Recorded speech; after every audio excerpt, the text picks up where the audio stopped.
starting to feel like it's unfolding kind of like 2019. What do you call about the way that team kind of regrouped after a late loss? And obviously, you know, when you bounce back and win a Rose Bowl, I mean, it shows there's still a lot out there. Yeah. Like you said, that 2019 team was special. Like, we had a lot of guys that's doing their thing in the NFL on that team. But I feel like that team used a lot of the pillars we still stand on to this day, like connection. Feel me? Like, that team was connected like on another level, and I feel like this team has the potential to have that connection. We just got to continue to take each day and grow from the mistakes we made. Pass defense has been a bit of a troublesome spot for you guys, Jamal, all season. What can you do? What can the secondary do to improve there? What needs to get fixed there? I say just attention to detail and just owning it. Like, one of the worst secondaries in the country. Like, can't deny it. Numbers don't lie. Like, numbers don't care how you feel. Like, it just got to start every day at practice, like taking accountability for, you feel me, your box, like owning your box, owning your square, like doing what you can to not be the problem but be a solution. So not pointing fingers, none of that, just coming together and being solution oriented. That's how we can solve that.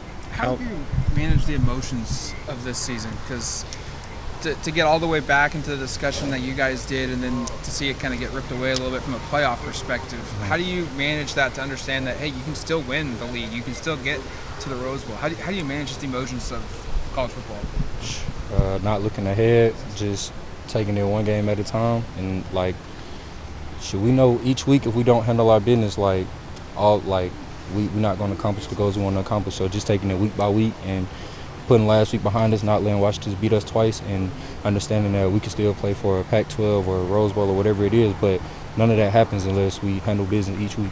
So, what's been the challenge on third down specifically? And it's come up again that this past week. There's a couple of examples for sure, and I realize you were not out there a lot, but it goes beyond one game. So what has been the issues on third down this season?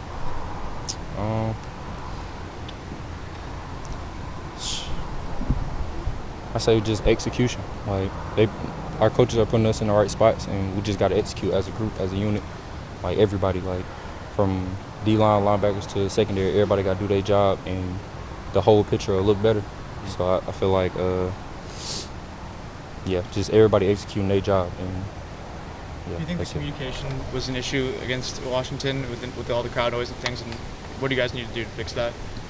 No, I don't think communication was such a problem, because we practice with crowd noise every day in practice, whether we on the indoor or we outside. So I feel like we prepared for pretty much everything we face on Saturdays. It's just about execution on Saturdays, like understanding like that the team we playing every week, like they want to win just as bad as we want, if not more than we want to win. Like, they're not gonna bow down to us because we got an O on our chest and all the Nike stuff, all the cute facilities. Like, they're not gonna bow down to us. So just got to go out there every Saturday hungry. You had to learn a lot of these lessons when you were playing earlier in your career about leverage, about angles, about one hash to the other out. You learn them. A lot of guys are learning them the hard way now.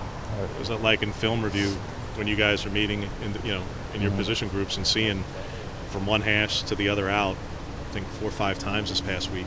What is that like to see when you learn these lessons already yourself?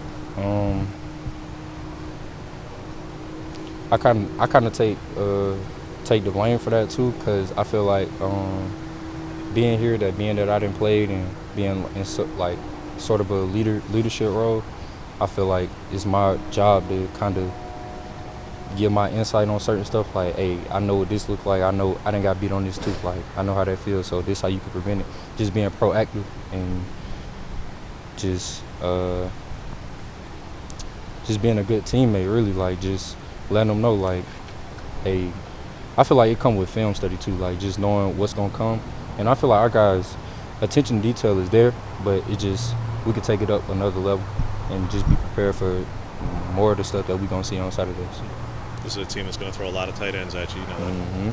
What is Kincaid? What is the challenge? What does he pose to you? I don't think it's giving away a lot to say that you're probably going to get matched up with him a good bit. Yeah. I'm excited. It's a NFL guy. And like a lot of us, we want to aspire to go to the NFL. So what better to, test their talent than against NFL talent. So I'm excited. what do you see from him on film that makes him so effective and makes him that guy who's going to play on Sundays? He can catch in traffic like tremendously, and his route running, not just for a tight end, but for like a big athlete, is like really good, really good. So I'm looking forward to it. We are looking forward to it. Tell us a little bit about this turkey drive you got going. You got 3,000 miles away almost. Man, how you doing this? How did it all come together? What are you doing? So really just finding a way to get back to my community, cause so like growing up, my mom used to like take us like during the holidays and stuff to like it's called like Hosea Feed the Hungry, so like feeding like the homeless people and stuff like that. So I've been doing it since I was young, and then when I got to college, I was just like, shit, I want to, you know what I'm saying, do something for my community, like leave my, you know what I'm saying, legacy, like beyond football, like.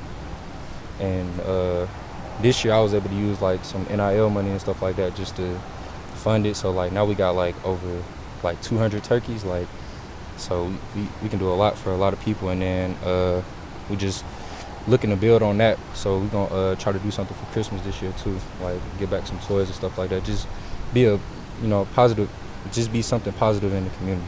How are you coordinating this from all the way out here? So my mom is great. Like, my mom put everything together, and then we got a lot of family, friends, and stuff like that, and people in the community that just wanted to help, because it's not a lot of people doing it. So her and I can say my manager, Deshaun Lawrence, he helped put everything together too.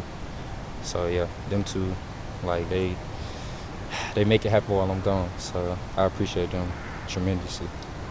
How do you manage senior day for you? If it wasn't for COVID, you would be a senior this season. Have you thought about that process of being honored? Do you think you're coming back, or just? I don't know. I ain't really thought about it. I'm just ready to play Utah, honestly. You're not gonna take part in the pregame thing then? I don't know. We'll see.